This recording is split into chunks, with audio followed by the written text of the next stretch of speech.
Hi, welcome to the Visionista podcast. I'm your host, Jessica East of Noir Marketing and PR. This podcast is for entrepreneurs where we talk about business and work-life balance.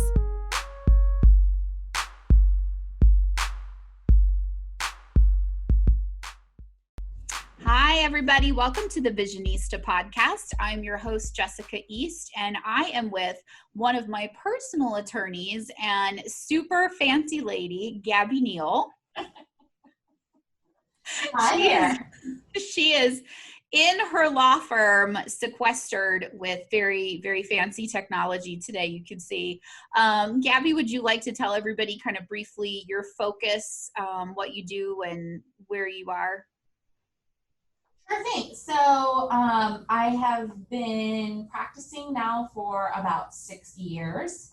I started with a small firm here in Dayton, practicing mostly in the areas of real estate law, but I did both transactional work and litigation. So anything that touched real estate, I kind of had my hand in. I've been with Pickrell, Schaefer, and Ebeling in their business and real estate department for just a little over a year now. And I, again, mostly focus on both residential and commercial real estate. While I am technically on the transactional side, I do offer support to our litigation department when there is a matter concerning real estate. So that's what I do. Awesome. And I can tell you, we are in the process of moving. By the time this goes live, we will have moved and we will be in our new office. And Gaby was instrumental in helping me make sure that our new lease was perfect and exactly what we wanted it to be. And not only that, she read some fine print and found out there was some super secret way, like she underground parking. And yours truly is now on the short list to have one of those. I think it's like 45 underground parking spots because they're all full with other attorneys who I guess are retiring or something. So, but it was a little known fact. Nobody knew that was there. And because Gaby is amazing and looked through everything, now I know it's there. And so I was able to request a spot down there in my lease agreement, which was super cool. Not there yet, hopefully like 12 months maybe. But anyway, so thank you again for that. I feel very, very fancy. You're so welcome. Parking is on my lease review checklist. So it just happened to, be an important thing that I wanted to ask you about. And then also, I can't stress this enough. Like, I cannot have you walking across the street in bad weather wearing high heels, fancy high heels. It's just not acceptable. So I'm always going to be looking out for you in that regard. Cosign. So Gaby, like burp. Where is your practice area? If somebody wanted you to look over their things, just Ohio, Indiana, Kentucky, where can you help someone make sure they don't have to walk across 2nd Street in traffic? Okay, so my practice is strictly limited to Ohio. Okay. But that doesn't mean that all of my clients are in Ohio. So if my client is, for instance, I have clients in California, are reaching into the state of Ohio to conduct or transact business, then I can represent you. But if you are perhaps like an Ohio resident and you're reaching into another state, then we would find you an attorney in another state who can help you with those dealings. Okay, so I guess moving forward, if you are listening and you are not in Ohio and you're like, oh, something that she said is important and I need to check that out, you can still reach out to her and then they'll connect you with someone just closer who can help you.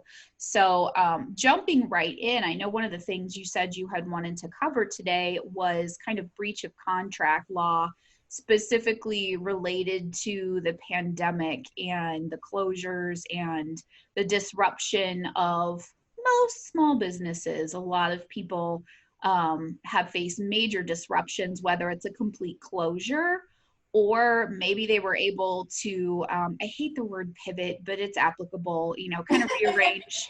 It's overused at this point and it makes me kind of like her. But, you know, kind of rearrange the way they're operating to offer like curbside delivery, or, you know, a lot of offices, people could work at home. So it affected things a little bit, but not like boutiques, retail, restaurants, bars, you know. So what were your thoughts on that if you are facing a problem like with a lease, or, you know, some other business contract that maybe you're having a hard time adhering to right now? Well, so I'll just include my little disclaimer first. So, you know, nothing that I say constitutes legal advice. And you know, unfortunately, you know, your listeners are not yet clients, but hopefully they would, you know, hear this and choose to pick up the phone and give me a call. Mm-hmm. But, you know, and to your point, yes, pivot has kind of become the term right now as businesses have faced interruption. Mm-hmm. And I'm definitely overhearing that term. Actually, the other term that I am so sick of hearing is unprecedented times. These are unprecedented times. So, but, you know, to, you know, in that respect, you know, we have not seen a global pandemic probably in our lifetimes. I mean, at least to this extent. Mm-hmm. However, you know, there are a lot of the qualities of the pandemic that we have seen. Mm-hmm. This is an economic downturn for sure. Mm-hmm. And I think that it would at least parallel that to the economic downturn of 2008, when we had the, you know, housing crisis and the bubble burst in real estate. And so, and then also I know that there were definitely, and I was actually in high school when this happened, but after 9/11, you know, the country saw a lot of uncertainty. Yeah. And so, you know, it's not that, you know, so we've never seen COVID-19 before, but a lot of the things surrounding your business relationships, mm-hmm. those have been seen before. So we do have some guidance as to how we would handle these kinds of interruptions in business. And so that being said, you know, a lot of my business clients, fortunately, as they were small businesses, qualified and qualify for economic assistance. The government was very quick acting and created the, you know, EIDL loans, the disaster relief loans, some of which were just grants, like basically free money to small businesses, saying, here, you know, we know that this is having you know, potentially a devastating impact on your business. Here's some assistance to carry us through. And then there's also the Paycheck Protection Program, which, you know, at least especially during the first couple of months, those particular programs were, the terms of which were changing daily. I don't know if you were looking into that at all, but so I'm not necessarily going to get into the nitty gritty with regard to what the requirements and qualifications were to receive that benefit, but they existed, they were there. I think we saw like a lot of you know, negative stories about giant, you know, big companies receiving those funds. But that doesn't necessarily mean that they didn't qualify for them. They may have sent the money back, but you know, they were still the requirements for the structure and size of your business were actually really broad, or are really broad. So there is relief. So, you know, I just wanted to kind of kind of couch this conversation in that, you know, if we're being responsible business owners, we are looking at every avenue and form of assistance before we, you know, start saying to our partners in business, you know what, no, I'm not gonna pay rent this month, or no, I'm not gonna, you know, fulfill my contractual obligations to you. So to me, that's the first thing that needs to happen is, you know, when you are looking at the interruption in your business, you're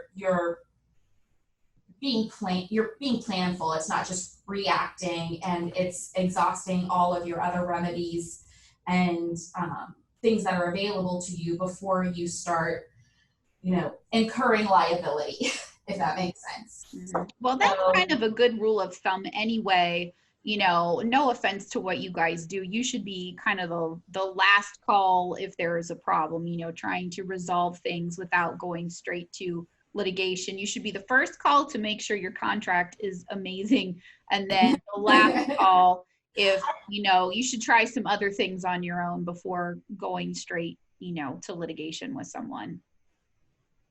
Yeah, and you know, a lot of our, especially like our, you know, responsible business owner clients, you know, throughout like the beginning of the pandemic, because we are still in a pandemic, you know, they were calling and saying, okay, so what does, you know, under this particular contract, you know, what are my obligations? Is there, you know, and is there an out, or is there, you know, is there something in here that I'm going, you know, it's ultimately it's risk assessment. So, you know, and that's my job, is to just look at whatever your agreement is and say, okay, well, if you intentionally breach this agreement, here's what could happen, right? Or even if it's unintentional and you really are just kind of like putting it on the circumstances regarding the pandemic, or, you know, the civil rights movement, I know that we kind of talked about, you know, what's the worst thing that can happen to me, whether it's monetarily, whether it's, you know, whether it's affecting your goodwill, or is that on my end? I'm seeing like a little, okay, ignore. I'm just going to ignore that. Sorry. Technology is lovely. Yeah, I was saying we only had 5 minutes left, and I said, no way, that's not going to happen. I have a lot to say. Oh, no. I mean, it should be unlimited. Zoom is a little crazy, but I did pay for the upgrade. So, hello. Okay. Anyway, let's see. We should be fine. We should be good. Yeah, anyway, but these unprecedented times, and I'm using air quotes if you can't see me, you know, they definitely require some risk assessment, and they may require some creative thinking. Mm-hmm. You know, when it comes to just assessing like every aspect of your business, you know, there may be areas in which you can make concessions here, but because you have a contractual obligation with this person or this entity, you know, let's not rock that boat per se. So, but yeah, it's all risk assessment. It's in doing that cost benefit analysis. Okay, so do you have any examples? So if someone was listening and they were like, oh, I wonder, you know, if there are some things I can do myself, or I wonder if I need to get an attorney. Do you have any examples of, you know, maybe like a restaurant or a small boutique? And, you know, this is theoretical, not any particular, you know, business specifically, but you know, maybe they have an obligation to sell so many things or to pay rent. Yeah. And obviously it just depends on the terms of your agreement with your business partner. So let's take a commercial lease, for example. You know, I had clients who had so I'm representing a landlord per se, a commercial landlord. And especially in Ohio, you know, when it comes to residential landlord-tenant law, you know, the law is very favorable to landlords, but, you know, there are certain things that a landlord is not allowed to do. And that's so that we can protect people and make sure that, you know, they're not homeless, et cetera. But when it comes to commercial leasing, you know, a lot of those rules kind of go out the window per se. So, and so really what it comes down to is what are the terms of the agreement. Mm-hmm. And so I had a couple of landlord clients who had, you know, their lessees or their tenants reach out to them and say, look, you know, I'm a dentist's office. I am not allowed to actually perform my job right now because of the pandemic. So I'm having trouble coming up with the money to pay rent. What can we do? Mhm. And then it's a matter of me, I representing the landlord in this instance and saying, okay, well, what do you want to do? What do you want? Because, these are unprecedented times, but maybe in this instance, and it all depends on the particular circumstances of that landlord, but I had some landlords who would say, you know what, I would rather have them as a tenant long term. So let's work something out. Let's, rewrite our agreement so that they can get caught up on rent over a period of time. Or let's defer the rent payments that they are missing right now to the end of the lease, or we can re-amortize it over the course of however many months. So it's a matter of just trying to be creative, but also like what does my client want? And if my client wants to keep that dentist, for instance, as a tenant, then we're going to find a way to do that without putting my client in harm's way, because I wouldn't blame them for not wanting a tenant who's not paying rent, right? Yeah. The whole purpose of this particular lease in this instance is that the landlord or that the tenant is going to pay rent in exchange for occupying that building. Mm-hmm. And so, so there's a lot of there are options is what I'm saying. So the best thing to do if you are listening and you are in a situation like that where maybe you haven't been able to pay rent or you find yourself very behind, the best thing to do would be to have a conversation with your landlord, and see what can be resolved. If maybe that doesn't go favorably, then give an attorney a call, or should you give an attorney a call first? There's a couple of, I'm always going to say, no, like call your attorney. Call me first. Yeah. That's my belt and suspenders advice. Just because what a layperson sometimes reads as a provision in a lease doesn't necessarily mean that that's what it means. And so that's always my advice is if you need help, I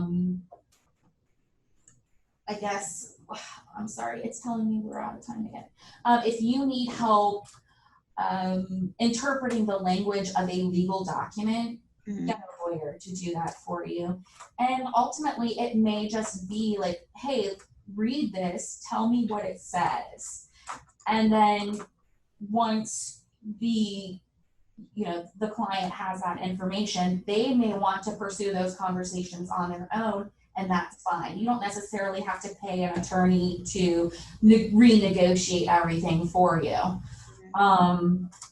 So that, yes, so maybe that's kind of the way to approach it, is like defining what you think that you need what your attorney is going to do for you, how far that representation goes.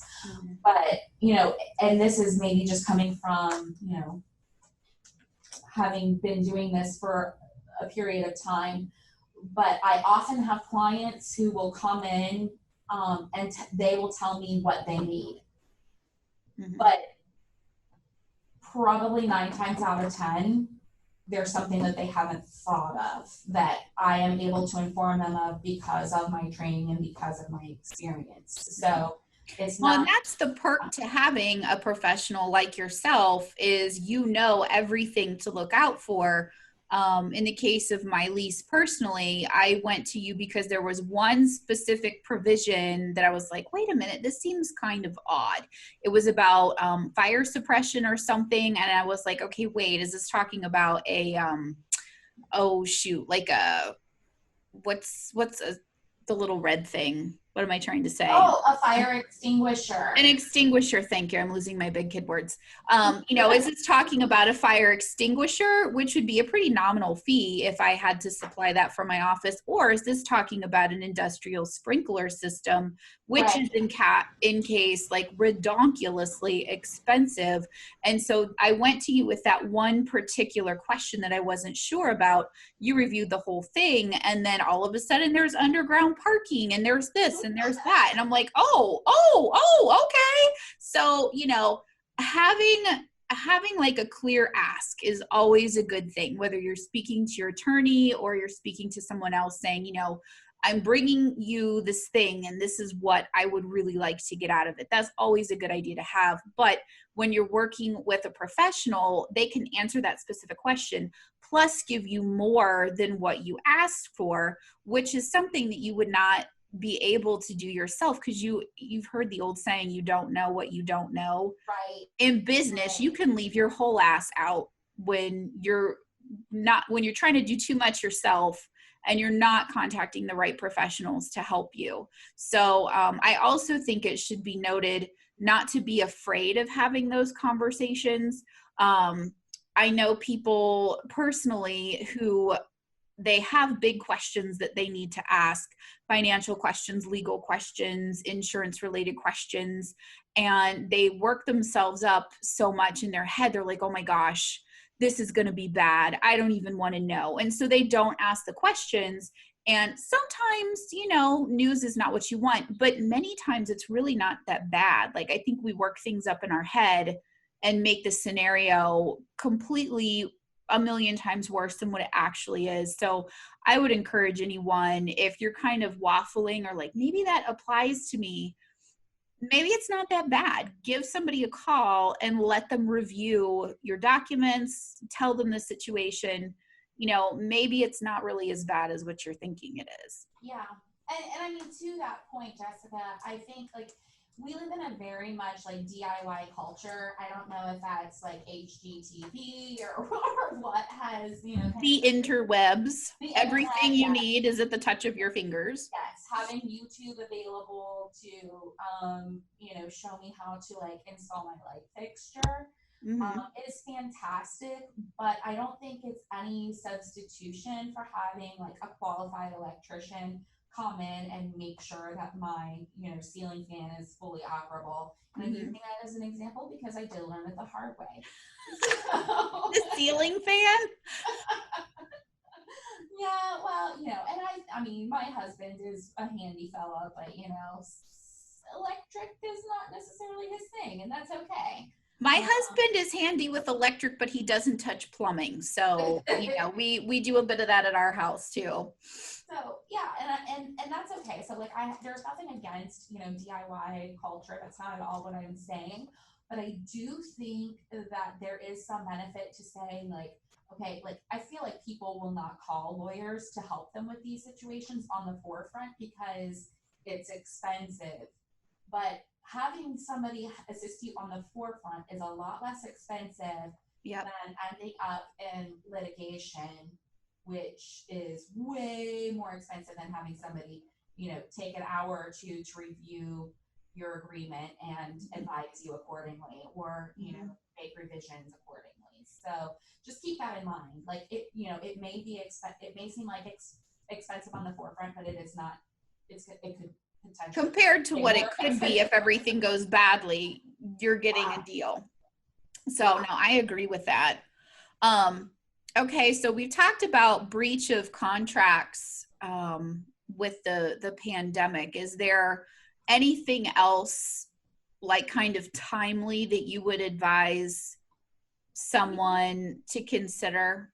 Yeah, so, and I think that it, depends on, again, it's going to depend on your agreement. It's going to depend on your personal circumstances. But, some of the things that we are seeing a lot more of, and there are a lot of unresolved questions right now in the law, is, things that are probably going to be determined are what's an act of God. You see that language all the time in your contracts. You see it in your insurance documents. but what is it? And is the pandemic an act of God? And I don't know that we necessarily have a bright line answer to that yet.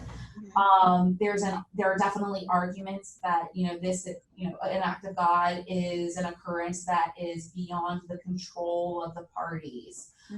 So I see how the pandemic can definitely fall into that category, but just because we haven't seen this kind of pandemic yet in the last 100 years, we just don't know.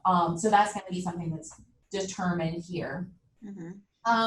You mentioned when we were chatting before we started recording something about the act of God, specifically like if you have a business that was damaged in some way because of the protests that have been happening all over the country, and you were unable to fulfill your duties as a tenant or fulfill your duties as a business owner. Can you touch on that a little bit? Yeah, sure. So a lot of contracts have what's called a force majeure provision, or, because I'm from Southwest Ohio, I say force major. So in the force majeure provision, when you have an agreement between two parties, that's the agreement that's the provision that's supposed to anticipate what the parties are not anticipating. So a lot of times you'll see where performance on a contract is excused in the event of a force majeure event. And what are those events? Well, they can be strikes, for labor and union purposes. It could be, riots have been included. I intentionally include pandemic and epidemic language in those force majeure provisions now. And what else? Work stoppages, tornadoes. And so again, we go back to these unprecedented times, sure, but we've had tornadoes before. We especially here in the Miami Valley, that just happened just over a year ago. The region was pretty much devastated by the tornadoes. And so there's a lot of people that haven't come back yet, both businesses and private citizens. If you drive up 75, you see a lot of blue roofs, and they didn't all decide to go with blue shingles. They're tarps. Their roofs are still tarps. And from what I've had a couple friends that had to deal with storm damage, and really it just depended on how quickly their insurance was able to say, yes, you need this work, or no, you don't need this work. And then finding the qualified workmen to come out and actually work on it, because I don't want to say there's a shortage of qualified roofers and plumbers and electricians, but in our area there seems to be. So if you're looking at a perhaps new field, consider one of those skilled trades, because you will find some work. I know that's put people behind too. So anyway.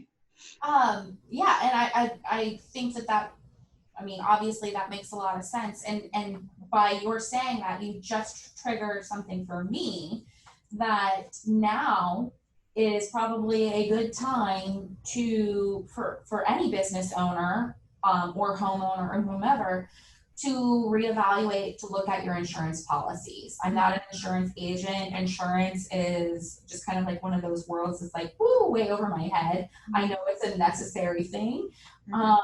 And so to hook up with your insurance agent and say, hey, look, am I covered for stuff like this in the future? Do I have business interruption insurance? Am I covered for that? Am I covered for things like pandemics and epidemics and storms and riots, etc.?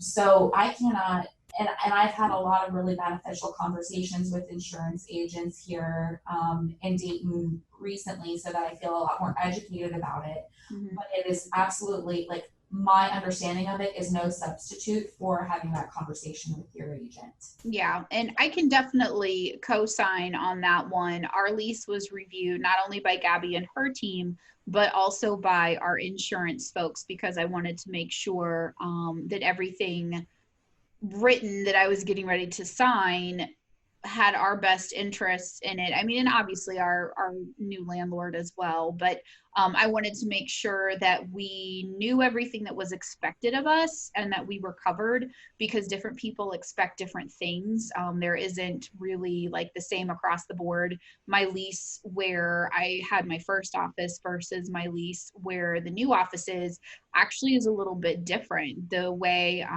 the monthly fees were assessed were different just from one building to the next. So definitely a good idea to have an attorney and an insurance person look over any new lease if you are a business who is leasing space in someone else's business or a business in their building. Yeah, absolutely. So, but yeah, so I think just to go back to the force majeure provisions, you're going to see a lot of redrafting of those kinds of things to include current events. Because I guess we're all, Monday morning quarterbacking, right? Yeah. Can you redraft a contract in the middle if both parties agree to it? Like right now, the pandemic obviously is ongoing. If both parties agreed, let's say the contract isn't up for another 12 or 18 months, can you go back to the table and make an addendum or draw a new one? Yeah, absolutely. So, however, if the parties are in agreement and they want to, restructure an agreement or add terms that they had not necessarily anticipated at the time of the original agreement, you can always add, you hit the nail on the head, an addendum or an amendment to the contract to modify its terms. So yes, and I think depending on what it is that you actually want to achieve, having the dialogue about it, there's nothing wrong with that. So if there's something that you really want included in an agreement that you hadn't thought of before, there's nothing wrong with like approaching the other party and saying, hey, look, we hadn't thought about this, 5 years ago when we entered into this agreement. It's something that is, important now for whatever reasons, and can we modify? And so long as, and I'm thinking of this in landlord-tenant, through the landlord-tenant lens, but there's nothing wrong, so long as the landlord is like in full agreement, then, have an attorney write it. And then you guys can proceed. But that happens all the time, whether it's extending the term of the contract, whether it's, say you wanted to go back to your landlord in your new space and say, I want a whole other floor. We can amend the agreement. So yeah, that can always be achieved. Okay. So again, kind of don't be afraid to ask the questions. Ask the questions you need to ask because you might be able to change something. Yeah. Now, I mean, you do want to exercise some caution because there are theories under the law called like anticipatory breach. So, you can sometimes you can have liability just for like saying to the other party, like, I'm going to breach our agreement, even if you haven't yet, that could incur liability, right? So you do want to be cautious how you proceed. Again, probably a good reason to talk to your attorney about that. Okay.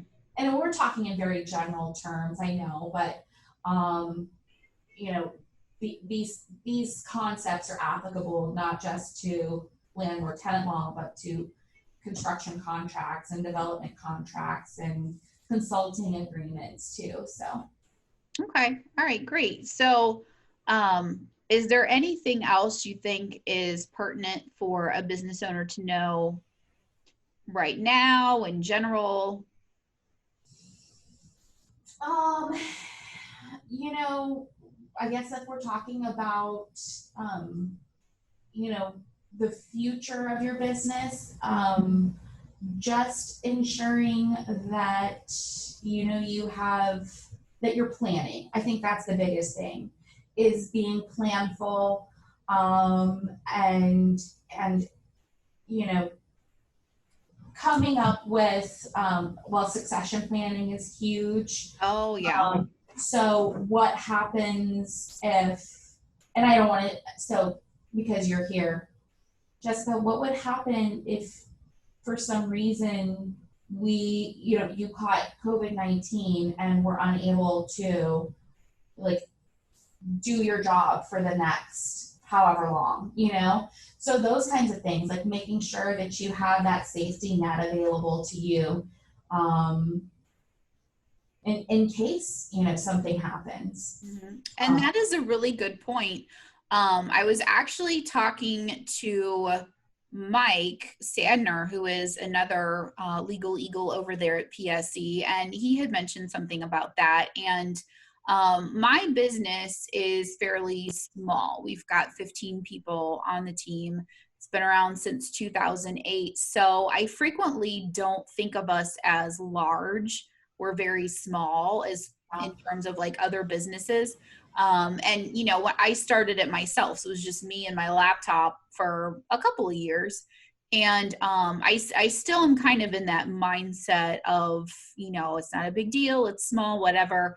But he was asking me some of those same questions. And I was actually in a pretty serious car accident 2.5 years ago.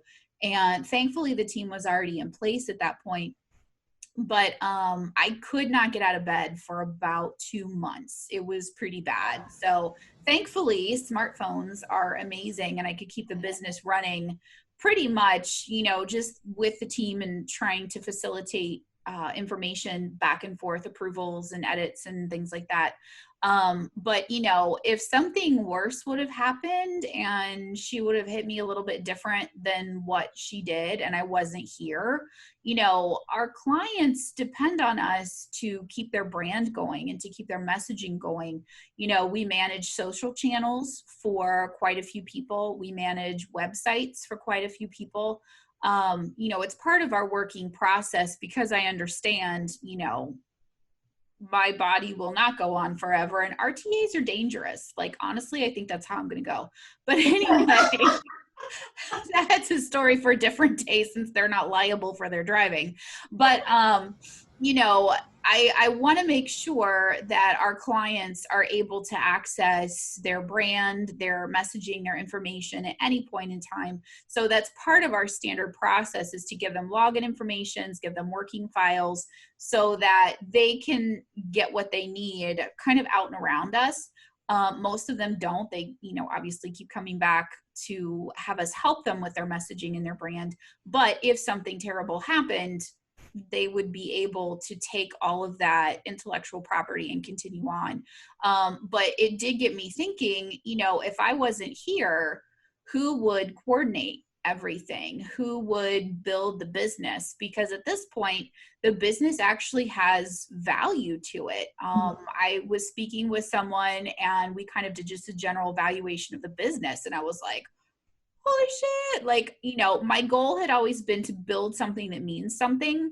And I have, like, I'm not done yet, but it does mean something and it is worth something. So, you know, I don't want it to die with me. So I have had those conversations and, you know, I have a plan in mind. We have not executed it yet. Obviously you haven't seen any sort of legal documentation from me. But I have a plan. So, and that is better. And that also encouraged me to redo how I organize some of my files so that the rest of the team has access to pretty much everything instead of just the pieces that they were working on.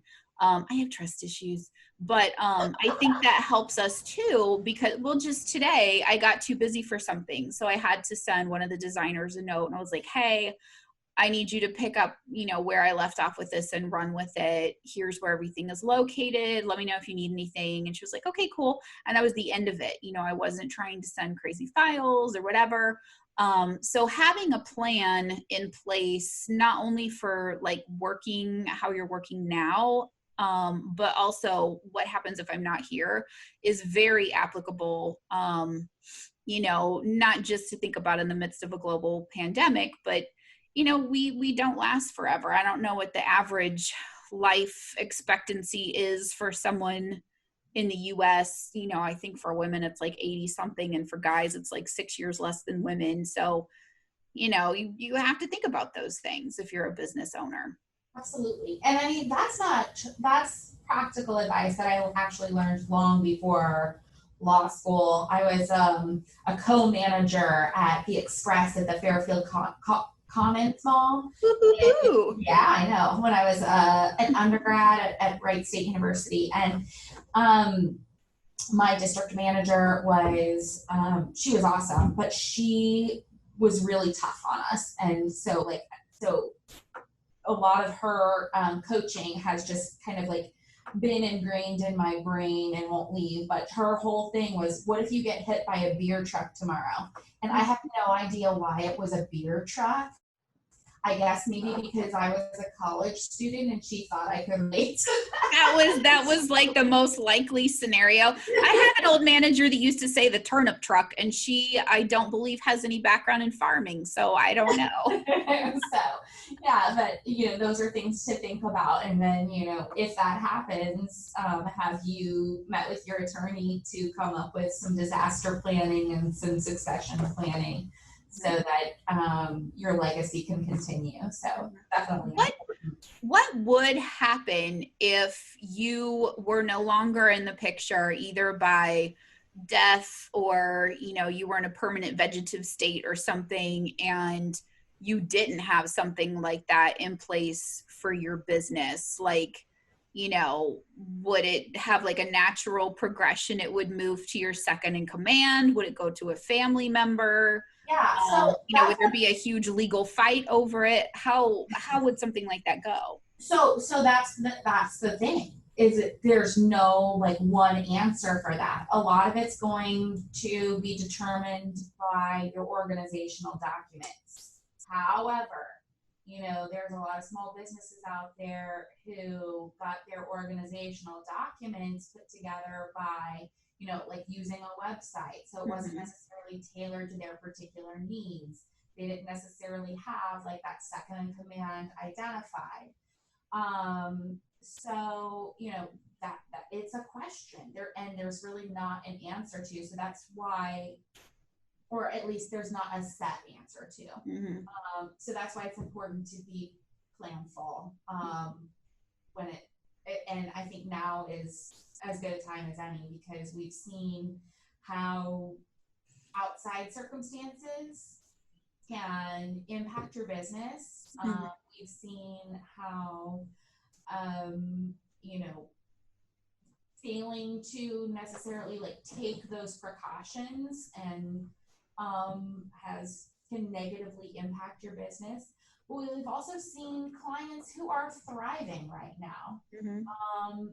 They've either used the pandemic to pivot and create some opportunity for themselves, whether it's we've had manufacturing clients who their normal needs for manufacturing are not necessarily met, but guess what, there was opportunity to create PPE. So they're doing really quite well right now. So again, it's just about like being planful, and it's about being creative, and it's also about trusting trusted advisors and experts. I think that is all very good advice. If you had to sum up everything important that you would say to a small business owner concerning their legal health of their business, what would you say? Besides give you a call. I mean, that goes without saying. No, Information is posted at the bottom. Yeah. Well, and it's not about calling me. It's about calling someone. Yeah.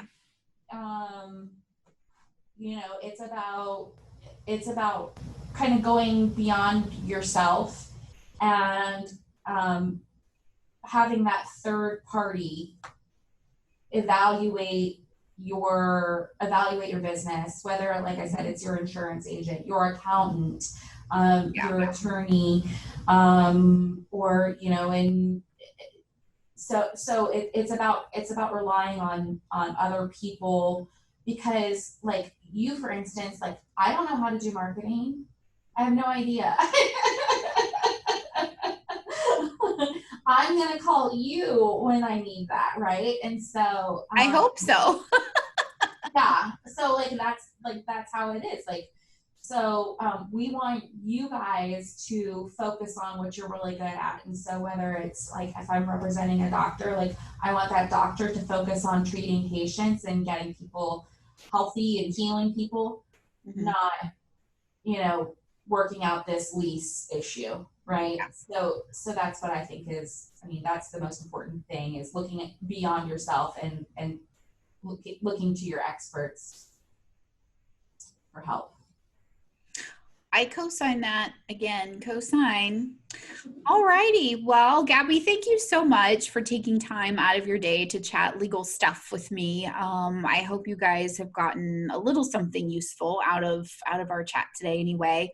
Her information, Gabby's information, is at the bottom of the info for our chat. So if you would like to connect with her, if you are out of the area and you would like her help connecting with someone trustworthy in your own area, she said she would be happy to do that as well. So thank you for listening today. This has been the Visionista.